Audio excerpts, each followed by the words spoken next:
Cricket ప్రపంచం మొత్తం ప్రస్తుతం భారత్ వైపు చూస్తోంది. దానికి ఏకైక కారణం 14 ఏళ్ల కుర్రాడు.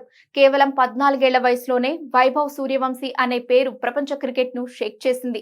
హరారే వేదికగా జరిగిన అండర్-19 వరల్డ్ కప్ 2026 ఫైనల్లో ఆడిన ఇన్నింగ్స్ చూస్తే ఇది పిల్లల ఆట కాదని అందరికీ అర్థమైంది.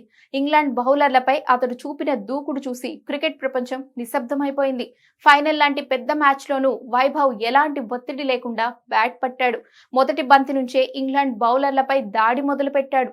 బౌండరీలు, సిక్సర్లు వరుసగా వస్తుండటంతో స్టేడియంలో ఉన్న వాళ్లంతా ఆశ్చర్యపోయారు. టీవీల ముందు కూర్చున్న అభిమానులు కూడా కళ్లార్పకుండా చూశారు. ఈ ఇన్నింగ్స్ సోషల్ మీడియాలో పెద్ద చర్చకు దారితీసింది. ఒక ప్రత్యేక పోస్ట్ వైరల్ గా మారింది. ఇది ఐస్లాండ్ క్రికెట్ చేసిన సరదా ట్వీట్. వైభవ్ ఇంగ్లాండ్ బౌలర్ ను ఇలా చితక్కొట్టడంతో వెంటనే వైభవ్ సూర్యవంశీని అరెస్ట్ చేయాలి అంటూ సరదాగా ట్వీట్ చేశారు. ఇంగ్లాండ్ బౌలర్లపై మైదానంలో జరుగుతున్న ఈ హింస ఎక్స్ రేటెడ్ గా పేర్కొన్నారు. వాళ్ల రాతలు సోషల్ మీడియాలో నవ్వులు పూయించాయి. ఇది విమర్శ కాదు, వైభవ్ ఆటను పొగడ్తలతో చెప్పిన హాస్యమే. ఇప్పటికే తన ఫన్నీ పోస్టులతో ఫేమస్ అయిన ఐస్లాండ్ క్రికెట్ ఈసారి అభిమానులను ఆకట్టుకుంది. ఈ ట్వీట్ ను వేల మంది షేర్ చేశారు. నిజం చెప్పాలంటే వైభవ్ నిన్న ఆడిన మ్యాచ్ సాధారణ ఇన్నింగ్స్ కాదు. టోర్నీ ఫైనల్లో 175 పరుగులు చేయడం అంటే చిన్న విషయం కాదు.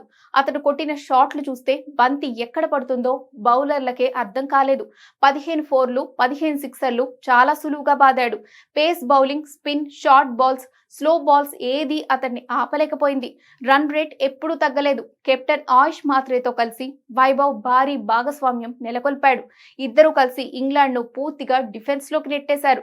డబుల్ సెంచరీకి కేవలం 25 పరుగుల దూరంలో వైభవ్ అవుట్ అయ్యాడు.